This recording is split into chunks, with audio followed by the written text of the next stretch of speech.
Hi, today we are going to learn about the use of had. English ഗ്രാമറിൽ പലർക്കും confusion ഉണ്ടാക്കുന്ന ഒരു ഗ്രാമറാണ് ഹാഡിന്റെ ഉപയോഗം. അതിന്റെ ശരിയായ ഉപയോഗവും ഹാഡിന്റെ ശരിയായ ഉപയോഗവും അർത്ഥവും നമുക്ക് ഈ ക്ലാസ്സിലൂടെ മനസ്സിലാക്കാം. ഹാഡ് എന്ന് പറയുന്നത് പാസ്റ്റ് പെർഫെക്റ്റ് ടെൻസ് ആണ്. ഹാഡിൽ ഒന്നാമത്തെ ആദ്യം വരുന്ന ഹാഡ് ഹെൽപ്പിംഗ് വെർബ് ആണ്. പാസ്റ്റ് പെർഫെക്റ്റിൽ ഹെൽപ്പിംഗ് വെർബ് ആയിട്ട് വരുന്നത് ഹാഡ് ആണ്. Had gone, had written, had sent, ഇതിലെല്ലാം ഹാഡ് മുന്നിൽ വരും. ആ ഒരു ഉപയോഗമാണ് അതിന്റെ തുടക്കത്തിലുള്ള ഹാഡിന്. ഒന്നാമത്തെ ഹാഡിന്റെ ഉപയോഗം അത് ഹെൽപ്പിംഗ് വെർബ് ആണ്. പാസ്റ്റ് പെർഫെക്റ്റ് ടെൻസിന്റെ ഹെൽപ്പിംഗ് വെർബ് ആണ്. ഇനി രണ്ടാമത്തെ ഹാഡ് എന്ന് പറയുന്നത് ഹാവ് എന്ന വെർബിന്റെ V3 ആണ്. First participle have, had.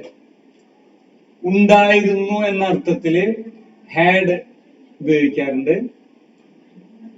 Have, had. അപ്പൊ ആദ്യത്തെ ഹാഡ് ഹെൽപ്പിംഗ് വെർബ് ആണ്. രണ്ടാമത്തെ ഹാഡ് ഹാവിന്റെ V3 ആണ്. അപ്പൊ നമുക്ക് അതിന്റെ മീനിങ് എങ്ങനെയാണ് വരുന്നതെന്ന് നോക്കാം. ഹാവ് ഗോൺ, പോയിട്ടുണ്ടായിരുന്നു. ഹാഡ് സെൻഡ്, അയച്ചിട്ടുണ്ടായിരുന്നു. Had written, എഴുതിയിട്ടുണ്ടായിരുന്നു.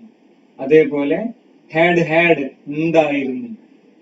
ഉണ്ടായിട്ടുണ്ടായിരുന്നു എന്ന് പറയാം. അങ്ങനെ നമ്മൾ സാധാരണ മലയാളത്തിൽ പറയാറില്ല. ഉണ്ടായിട്ടുണ്ടായിരുന്നു എന്ന് നമ്മൾ പറയാറില്ല. ഉണ്ടായിരുന്നു എന്ന് തന്നെയാണ് പറയാറ്. I had a busy week, എനിക്ക് തിരക്ക് പിടിച്ചൊരാഴ്ച ഉണ്ടായിരുന്നു.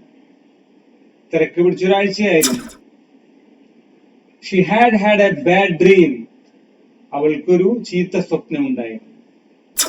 We had trouble with our washing machine, ഞങ്ങൾക്ക് വാഷിംഗ് മെഷീനിൽ എന്തോ കുഴപ്പമുണ്ടായിരുന്നു. ഈ സെന്റൻസിലെല്ലാം ഹാഡ് എന്നുള്ളത് വെർബിന്റെ സ്ഥാനത്ത് വന്നു ഉണ്ടായിരുന്നു അല്ലെങ്കിൽ ആയിരുന്നു എന്നുള്ള അർത്ഥത്തിലേക്ക് ഉപയോഗിക്കപ്പെട്ടു.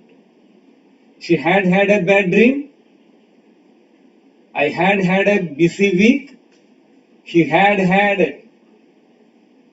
a meeting.